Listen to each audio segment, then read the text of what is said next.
So what's up, kamusta? Ayos ba tayo dyan? So nandito tayo ngayon ulit sa may makina Moto Chongge 2026 dito sa may SM City, Pampanga. At ayun nga, nandito pa rin tayo sa may booth ng Bajaj. Okay, so nakita rin natin dito yung Pulsar N125. Okay, so 125cc pero hindi siya mukhang 125. So alamin natin din yung quick walk around nitong motorcycle na to kasi talagang dito ko lang din siya makikita talaga sa mga branch, sa mga branch kasi nito malayo din. Pero available sila rito sa test ride hanggang bukas, pero syempre ma-upload ko to late naman na. Okay, so tara ikutan natin to, quick walk around lang naman para dito sa may motorcycle to. Let's go. So yun na nga, dito sa kanyang headlight, maganda yung headlight na ito, maangas, futuristic, may pagka-brusco yung datingan niya, LED na rin yan, high and low. Meron tayong signal light dito na bulb type, and then may mga pa-sharp design din tayo rito sa side na to. Ang ganda ng decals niya eh. Ayan o, kulay red, tapos hanggang doon may mga dot na design. Okay, so sticker, decals, and tapos naka telescopic fork na rin tayo rito. May crash guard na rin tayo rito. Ayan, so FI na rin ang isang to. At ito ay 5 speed, 1 down, 4 up. Okay, so maganda rin yung kanyang fender, mahaba din yung fender nito. Ayan, tapos meron din rin tayo rito single disc brake, single fat caliper, and then MRF yung kanyang brand ng tires. Ayan, naka-mugs pa rin naman tayo rito. And then yung size is 80 by 100 by 17. Ayan, so tubeless na rin ang isang to. Ayan, so tingnan nyo naman yung itsura nito, napaka-brusco yung datingan niya. So dito muna tayo sa side. Okay, so dito naman sa panel gauge niya, meron na rin tayo rito digital panel. Ito, signal light. Meron tayo rito ng pag naka-high beam, neutral, may ABS na rin yata to. Ayan. Okay, so meron na rin siya. Ayan. Idling stop yata ito. Ayan. So pag in-on natin, titsura. Ganda oh. Ganda ng odometer niya. Ito, yung panel gauge niya, meron tayo ritong clock. Ito yung sides, ayan, naka side stand siya. So nadidistinguish niya kung anong ginagawa ng motorcycle. So naka neutral, yung gear nasa gitna. Ito yung fuel gauge, speedometer. Ayan, so signal light.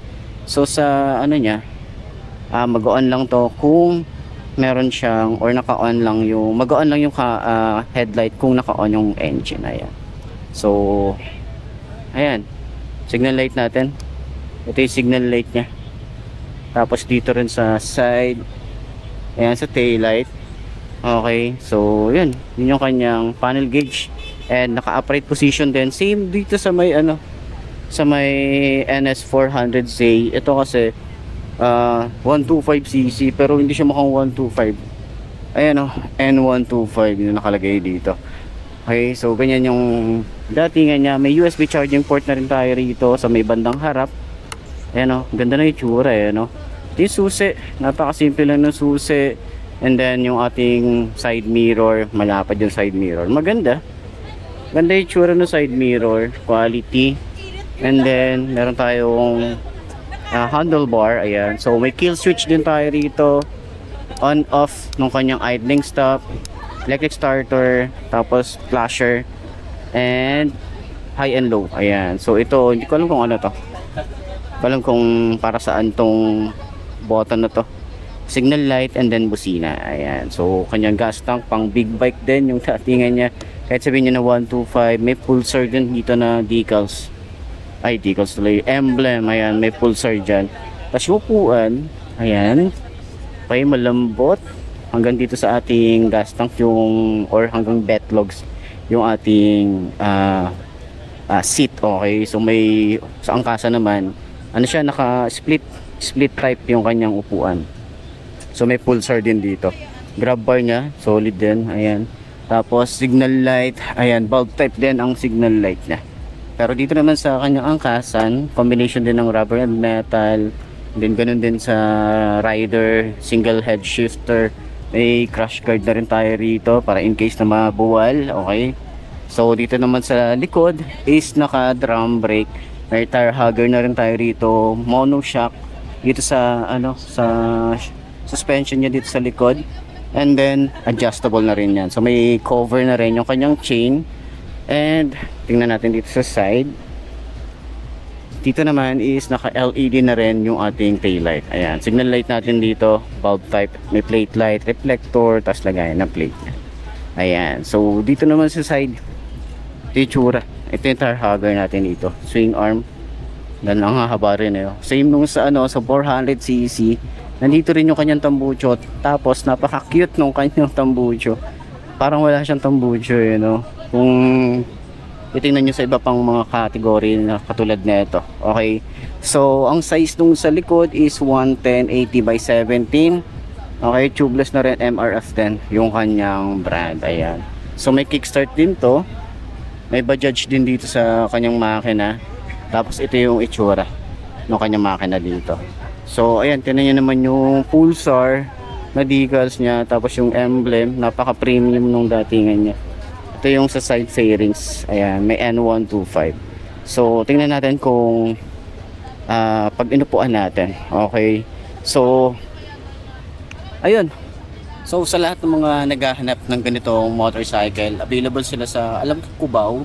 Pero sa mga motorcycle city, available nga pala ito. Naalala ko nga pala. Meron nga pala silang mga unit na nilalagay sa motorcycle city. Okay, so check nyo na lang din siguro sa mga malalapit sa lugar nyo kung meron kayong branch ng motorcycle city. Ayan. Okay, so ayan, sana nakatulong tong video na to sa lahat ng mga naghahanap ng ganitong motorcycle update para sa Bajaj na mga motorcycle. So kagandahan sa Bajaj ngayon is marami talaga silang ilalabas ngayong taon. Okay, so hindi na sila basta-basta lang na nakikisiksik lang sa ibang brand. Okay, at least meron na rin silang talagang sarili na masasabi na marami na silang kompetensya, okay, or nakikipag-competitive na rin or nakikipag-kompetensya na rin sila sa ibang brand. Ayan. Lalo sa 400 and then itong 125. Okay, so sana nakatulong tong video na to. So kita-kita na lang ulit tayo bukas. I'm Mark D. Ciao. Maraming salamat sa inyo. Push. Yeah.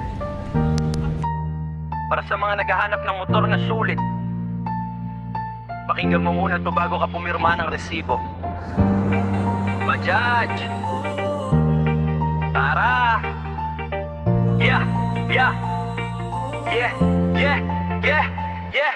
Kung bibili ka ng motor, wag puro forma lang. Dapat tibay, tipid at may pangmatagalan. Maraming maganda pero mabilis bumigay. Pagdating sa biyahe, dapat di ka iiwan sa daan. Bajaj, kilala sa matipid na makina. Pang araw-araw man o pang kabuhayan talaga. Mura maintenance, di masakit sa bulsa. Kahit malayong biyahe, kaya kang samahan pa. May tanong ka, Tibay ba? oo naman, subok sa kalsada kahit init o ulan.